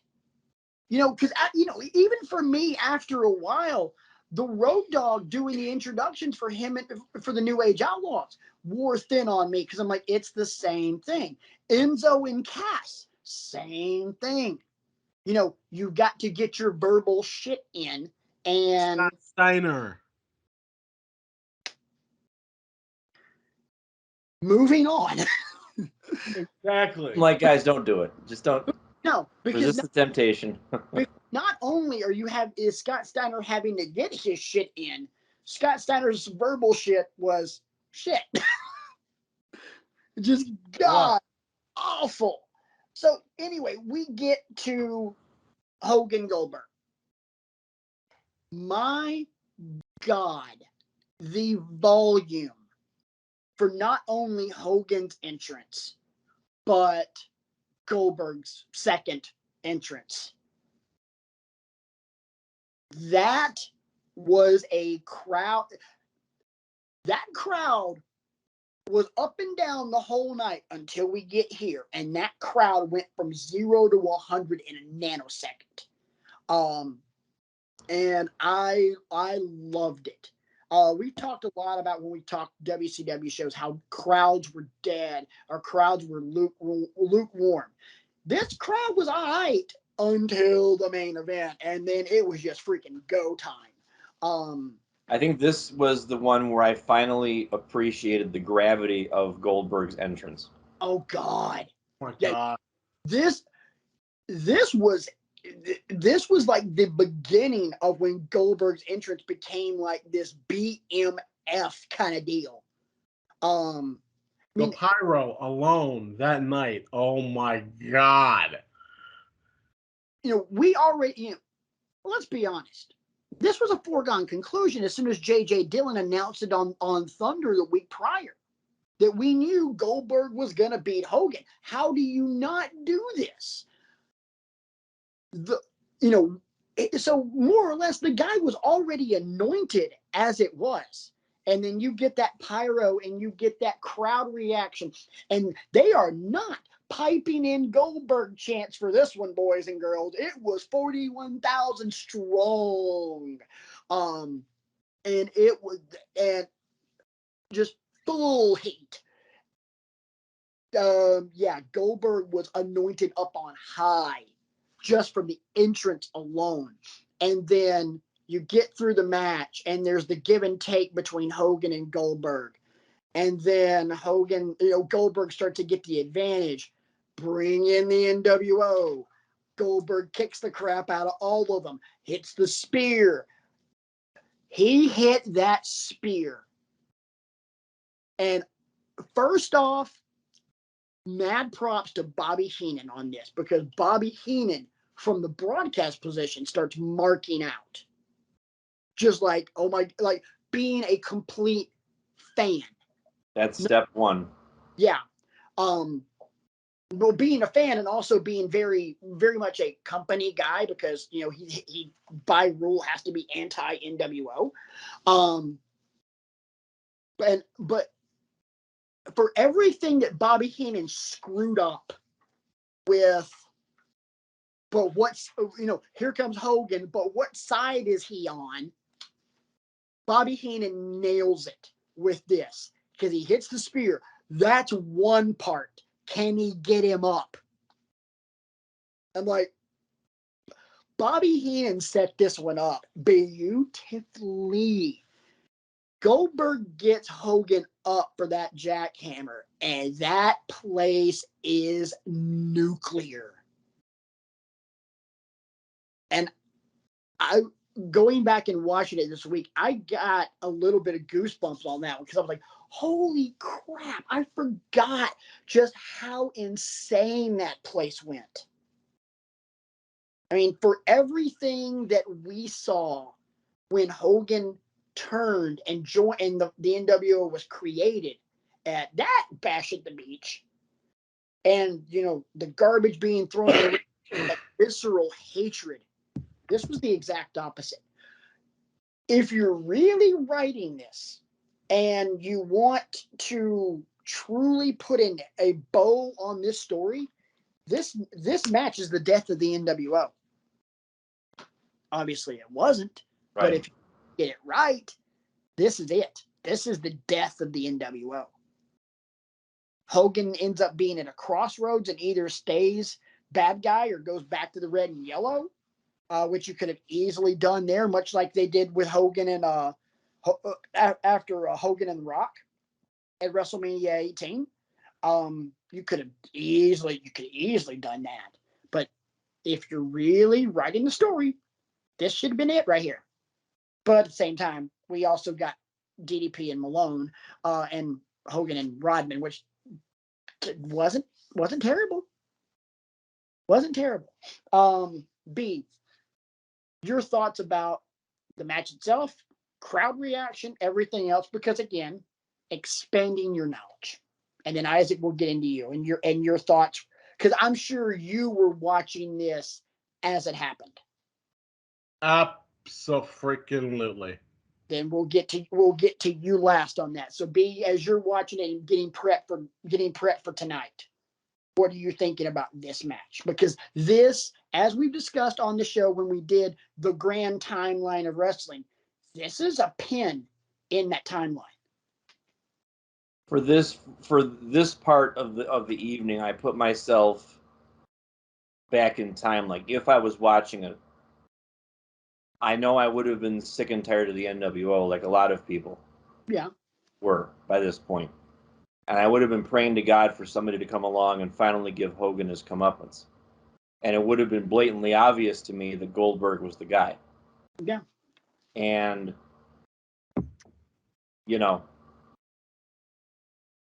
but it's all the elements are there. It's a 40,000+ member crowd. It's a hometown guy. It's, all the hype and, the walk to the ring from the locker room and the pyro and the breathing the smoke through his nose and all that kind of stuff. Everything is going to a fever pitch. It's everything you hope for as a booker. Yeah. It's the payoff that you want. So in that moment, like that was, wow, that's pretty cool. And, this part of the show delivered for me. There were a lot of other parts we've talked about that didn't, but this part definitely delivered for me. And Isaac, before you go, I want to touch on that. My opinion on this particular Monday Nitro, the rest of the show could have sucked. This could have been an absolute dumpster fire of a show, but we get to this and all's forgiven. My honest opinion, because this is the payoff. This is what we're here to see. You're promising Hogan and Goldberg, and now we're getting it, and you give us exactly what we want. I'm going home happy. I don't care if every other match on the card was a dud. I don't care if you're giving me the Giant and Jim Duggan, which you did. Doesn't matter to me. What matters is that you gave me this as the payoff. Boom. Isaac, you're watching this live, same as I was in somebody's house in Oxford, Alabama. You're watching it. You're watching it in Shaker Heights, Ohio. What are you thinking as this is happening? As this, I rewatched it, the other day, and I'm seriously getting hyped. And I'm sitting here and I'm watching. And I'm like, oh my god, this is what we've been waiting for. Yes, the only other time that I stood there and said, can Goldberg get this guy up is when he picked up the Giant. And you stood here and was like, when he got him up, you were like, oh my god. But no, everything was lined up the way it needed to be. Now, this could have been sold at a pay-per-view, and the buy rights could have been through the roof. But they didn't have it set up that way.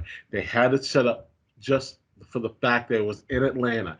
You have a guy that's a Georgia Bulldog who played for the Atlanta Falcons.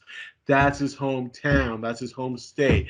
If you don't give, as they say, give the people what they want right here, and Hogan walks away, you don't make it out of the building. Right. You don't make it out.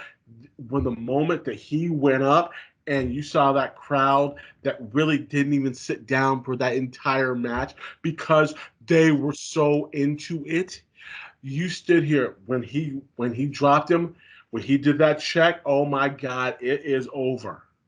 Was I excited? Oh my God, I literally jumped on my seat. Yeah. That was a few days ago. You're sitting there and you're so involved. This is what we want. We've been waiting for this forever. Hogan's been ducking him for months. We haven't seen him for months. And now he's finally here. This is the time. This is the place. Everything's set up. And if you don't give us what we want, I'm going to kill you. Yeah. But you did. I remember watching this, going back, prepping for tonight. I remember I was watching it and trying to remember my thoughts and my reactions in real time. And similar, I remember Goldberg's entrance and being so wrapped up in it and really being into it. It felt like I was watching a big time Auburn game or a Braves game. And it was just like, kind of like, watching a World Series game or watching an Iron Bowl where I know this is going to be good. I kind of felt that same tension as Goldberg's making his way to the ring. And me and the guys are watching it. Goldberg spear, the schmoz happens. And it's like, oh, great, here we go again. Schmoz is dealt with, spear, jackhammer. We're all pumped. We're like, yeah, awesome. and then it kind of quietens down at whoever's house we were at, and then I just remember going, wait a minute, Goldberg's gonna be champion when we're at Thunder, and then we all lost our crap again because it's like, wait a minute, we're gonna see Goldberg as the champ, and then we ended up seeing Goldberg and Hennig, which turned out to be a really good match. But that was one of those moments in wrestling where I stopped really caring that it was scripted entertainment, and it was one of those moments where it was like, this is still real to me, damn it.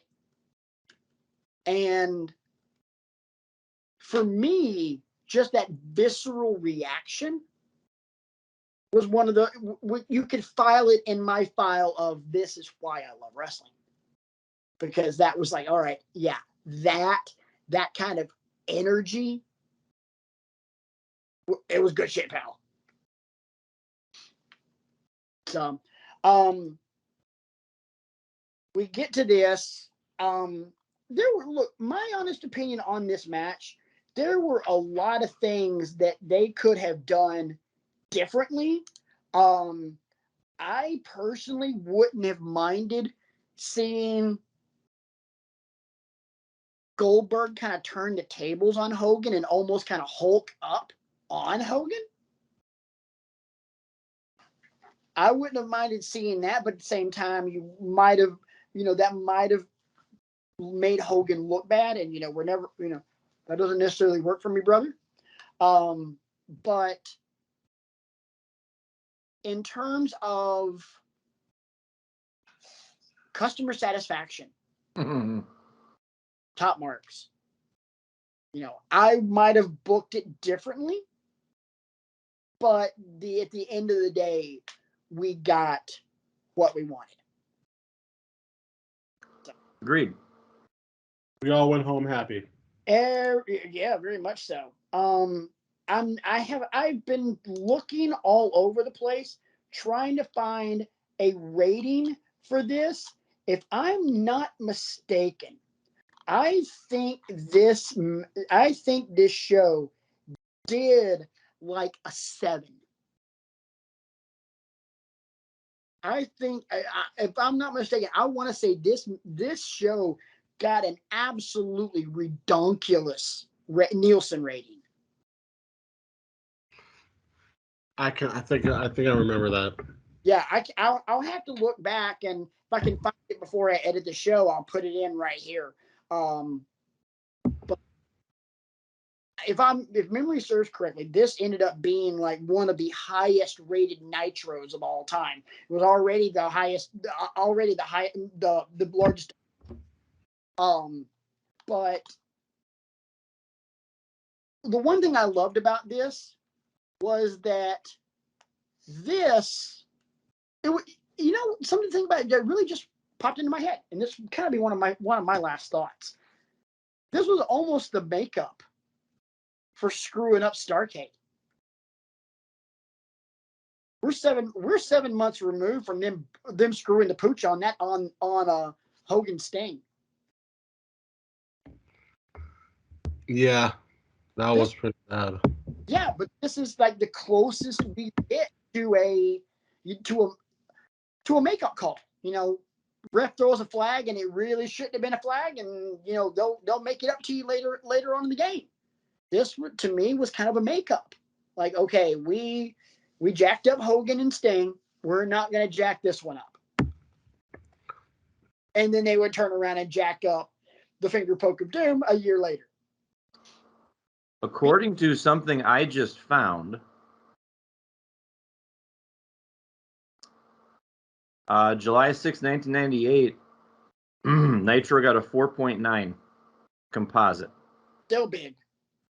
4.5 for the first hour, 4.4 for 9 to 10, 5.6 for 10 to 11. That's where I was getting the redonkulous 6-7 number. Yeah. Was that last hour, which would make sense. So overall, Isaac, final thoughts on this show. I loved it. I really loved looking back and the nostalgia of it. I mentioned this in the pre-show again that I look back at all the people that were at that pay-per-view, or I'm sorry, at that show, and I'm like, and I miss a lot of people. They're no longer with us. And I'm not just talking Bobby the Brain Heenan. I'm not talking just Elizabeth. You look at, Kurt Hennings, a lot of it. But the end result is what I wanted. Yeah. Kurt Hennig, Rick Rude, Elizabeth, Jim Neidhart, Bobby Heenan, Mean Gene Okerlund. Yeah, I mean, that's a pretty large number of people you're going to see on TV, which unfortunately kind of creates a tie-in to next week's show, because as requested by friend of show Nick, we are going to review the 1992 Royal Rumble. And there's a lot of people that are in the Rumble match itself that are not with us anymore. I think at this point now, we're at half. Maybe less, but I know we're approaching 15 out of the 30 no longer with us, which sucks. But we will get to that. So next week we're gonna give you a little bit of a Rumble review, because Wrestling Christmas is tomorrow, and then we're gonna talk the famed 92 Rumble with Ric Flair winning it and Bobby Heenan being a freaking god on commentary. Some of the things that he says that comes out of his mouth would not be appropriate right now, but at the time, oh my God, it was funny though. We're going to talk about every one of them next week. You've been warned. Hey, look, you got to admit, Isaac, none of it's really, really like horribly offensive. I agree. It's just incredibly funny as hell. Oh, it is. But I mean, it's not like Rowdy Roddy Piper in half blackface when he wrestled Bad News Brown. It's not. It's not that. But he does make some pretty, in today's world, off-color references. But looking at where we were in '92, they were freaking gold. Before we get out of here, Brian, because I know you're familiar with the '92 Rumble, what are you most looking forward to when we discuss this next week? I'm looking forward to the match structure because, spoiler alert, Ric Flair is the Iron Man, essentially. I'm looking forward to paying attention to how he's able to last as long as he does. Getting his stuff in when he can, but also kind of making himself scarce when he needs to. Yeah. There's an art to being an Iron Man. And he was masterclass at it. Probably one of my favorite Rumbles. I think a lot of people would say that. But a great show, and with probably just as good of an ending as the Nitro that we've just reviewed. I thought the ending of the Rumble was just mwah, in so many ways. And that's not even getting to Flair's promo at the very end. My God. We'll get to that. That'll be something that we'll definitely talk about next Friday night. So gentlemen, it's been a long show, but it's been worth it. Before we get out of here, any final thoughts? I have nothing to add, Your Honor. Let's get ready to rumble. Let's get ready to rumble. We'll be watching the Rumble tomorrow night. It'll be awesome. I'd like to point out one thing, and I'm saying this for comedic effect because for comedic effect, it might come back to bite me on the ass in a millisecond right after I say this. I'd like to point out that I went this entire 2 hours without getting smacked by the nurse. She does point out that I did get shushed. I didn't get smacked though. So or hit. I was waiting for that, but yeah. I was giving her the opportunity to smack the hell out of me, but she didn't take it. She was being nice. She may wait until the last second. I don't know. I'm kind of just tensed up, expecting it at any point now before I cut the camera off. So we're just gonna see what happens. The world may never know, as she says. So we're going to get out of here for Brian, for Isaac, for everybody else involved with the show. Thank you guys so much for being a part of this week's episode of Wrestling with Egos. We'll see you guys next week when we talk the 92 Rumble. Don't forget to like, subscribe, share, leave a comment, 5-star review on any of the podcasting platforms or on YouTube. Wrestling X Egos on Twitter. WrestlingWithEgos@gmail.com if you want to get in touch with the show. And until next week, for the rest of the guys, I'm Patrick. This has been Wrestling with Egos, and this is why we love wrestling.